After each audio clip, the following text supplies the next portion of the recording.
Break Bar with great food, and this place is right next door to my hairstylist, so I find myself there quite often. It boasts some of the best beer in town, but today, Chef Joe Sinich, he's here to make burrata with heirloom tomatoes and basil pesto. This sounds like something easy that I could make at home. Absolutely, a great thing to make at home, and you know, great things out of your garden or from the farmer's market that you can just kind of throw it together and not heat up the kitchen. Now you have some beautiful tomatoes here today.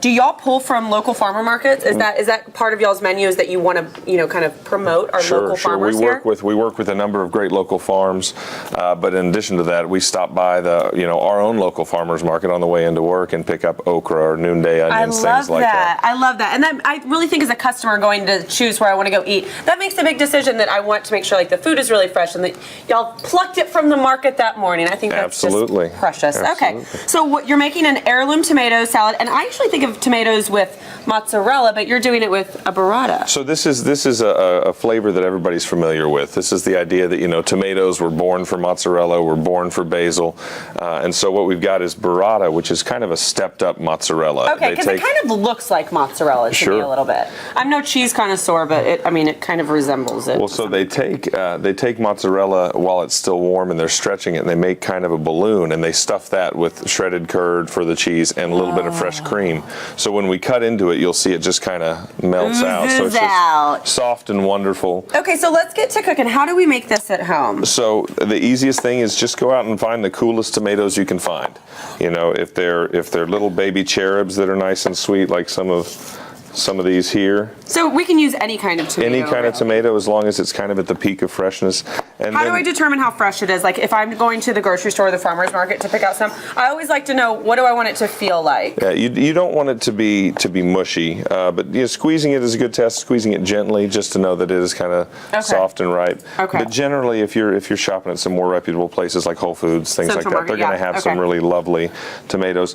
And these are pretty cool looking. These are like tie-dyed. Yeah, you'll see some cool cell structures. So we're just going to cut up some of our tomatoes. Okay. And you know, it's kind of just whatever. It doesn't have to be uniform. Doesn't have to be nice chunks. And then in addition, and you're mixing up all different colors of tomatoes. Yeah, so you want it to be nice and bright. Colorful for the summertime, y'all. Your pop of color. And with these tomatoes, you want to make sure and not refrigerate them. They will start to lose that flavor and lose that sweetness. So we shouldn't keep our tomatoes in the refrigerator. No, you want to keep them. You want to buy them pretty close to when you're going to use them, and then just keep them on a bowl in your counter. These are great tips for me and everyone else, I feel like. Okay, so we've got the tomatoes, we've got the burrata, but I think one of the real stars of this is the pesto. Absolutely.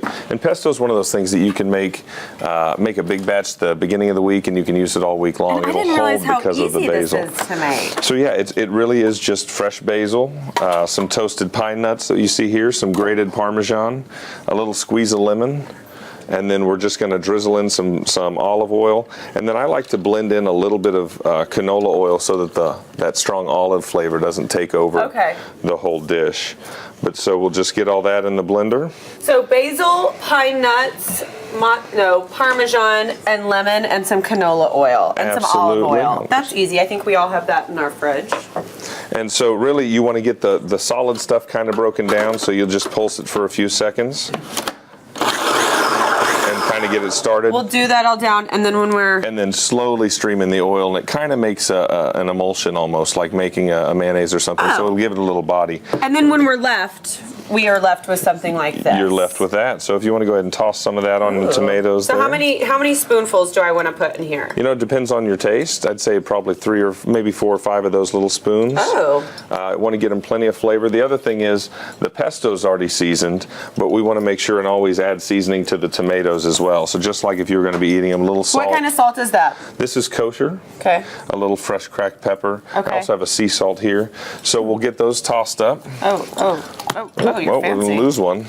So, you know, again, this is a very rustic, easy, eat on the patio kind of dish. But we've got those all tossed up, and so we'll just kind of put them out on our plate and make a nice little. And that's really pretty, actually. A little bed of them. Okay, and then we just plop our And so I want to show you the cheese because, like I say, it does get kind of gooey. So it's a delicate thing, almost like handling a poached egg.